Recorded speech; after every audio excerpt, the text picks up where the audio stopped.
How to order a card change on Danske Bank. If your Danske Bank card is damaged, lost, or you just need a new one, you can easily order a replacement. Start by opening the Danske Mobile Bank app or visiting the Danske Bank website. Log in using your e-banking user ID and service code. From the main menu, go to Cards or Manage Cards. Select the card you want to replace. Debit or credit, then choose Order Replacement. Card or Replace Card. You'll be asked to confirm your address so the new card can be mailed to you. If your card was lost or stolen, make sure to block it immediately before ordering a new one. You can do this right in the app or by calling Danske Bank customer service.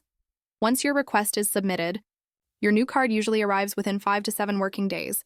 After receiving it, you'll need to activate it in the app or at an ATM. You can also order a PIN reminder if you've forgotten your. I'd always keep your card details private for your security, and that's it.